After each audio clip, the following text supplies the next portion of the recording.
Olá, estudantes! Este é o segundo módulo da disciplina. O tema deste módulo é Saúde e Segurança. Nesta unidade, nós vamos trabalhar com o tema Populações expostas aos resíduos sólidos. E eu quero começar esta videoaula tratando do tema Exposição aos resíduos sólidos. As diferentes formas de disposição dos resíduos sólidos, seja no solo, em lixões ou aterros sanitários, oferecem riscos à saúde humana, pois são uma importante fonte de exposição humana a várias substâncias tóxicas. Em geral, as populações são expostas aos contaminantes a partir de algumas rotas principais, como, por exemplo, a dispersão do solo e do ar contaminado, através da lixiviação, ou seja, do transporte dos contaminantes pelo escoamento da água das chuvas, e pelo movimento do chorume, que é originado a partir da decomposição do lixo. Então, este chorume é transportado para o solo e para a água, e isso é o que nós chamamos de percolagem do chorume.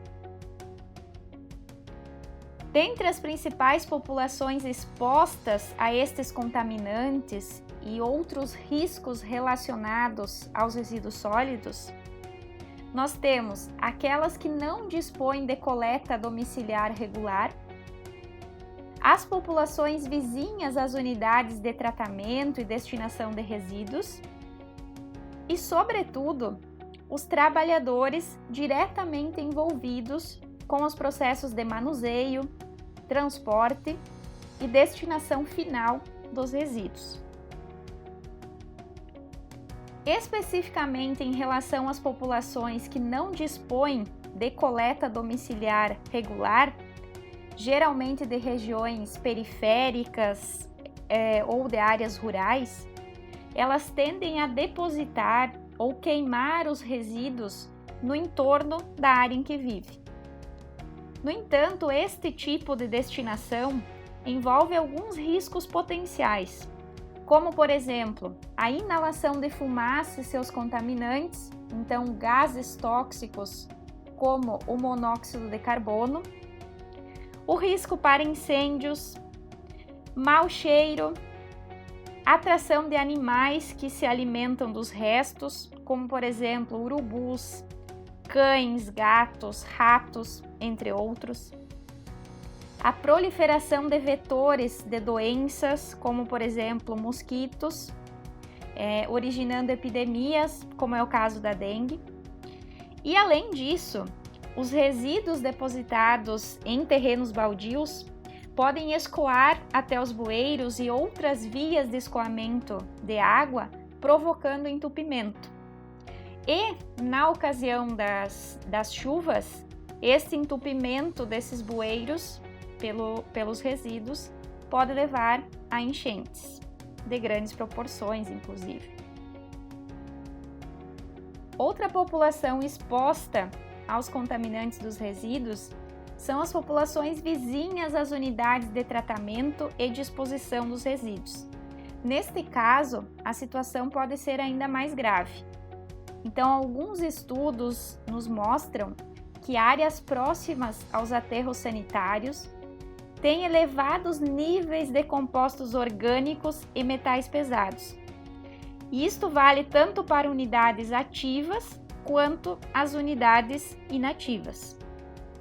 Neste caso, as populações vizinhas podem apresentar sérios problemas de saúde, como, por exemplo, níveis elevados de metais pesados e outros compostos químicos no sangue, além de riscos aumentados para câncer, anomalias congênitas.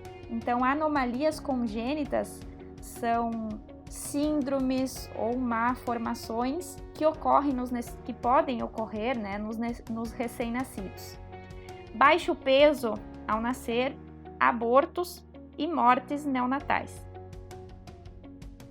Outro risco para as populações vizinhas é o rompimento das unidades de tratamento. como ocorreu em Brumadinho em 2019. Então, para quem não lembra, a barragem de rejeitos de ferro da mineradora Vale do Rio Doce rompeu, causando a morte de centenas de pessoas, tanto trabalhadores da Vale quanto moradores próximos. Então, não havia um plano de segurança e este rompimento causou sérios problemas na região, incluindo a morte de várias pessoas. Além disso, os rejeitos também causaram a poluição crítica dos rios e do solo, como nós podemos ver nessa imagem, causando um gravíssimo dano ambiental na região. Outra população exposta são os trabalhadores diretamente envolvidos com o manejo dos resíduos sólidos, então o pessoal operacional e os catadores. Neste caso, os riscos potenciais envolvem acidentes de trabalho provocados pela ausência de treinamento ou pela falta de uso de equipamentos de segurança, os EPIs, pela falta ou até o uso inadequado, incorreto dos EPIs. Outro risco potencial é a contaminação pelo contato direto com os resíduos sólidos e possíveis agentes infecciosos, como vírus e bactérias. Então, aqui a importância do uso de luvas durante o manejo dos resíduos e as lesões ocasionadas por acidentes durante o trabalho. Nesta unidade, então, nós conhecemos as principais populações expostas aos resíduos sólidos e os riscos potenciais dessa exposição para a saúde e segurança dessas populações. Encontro vocês na nossa próxima unidade.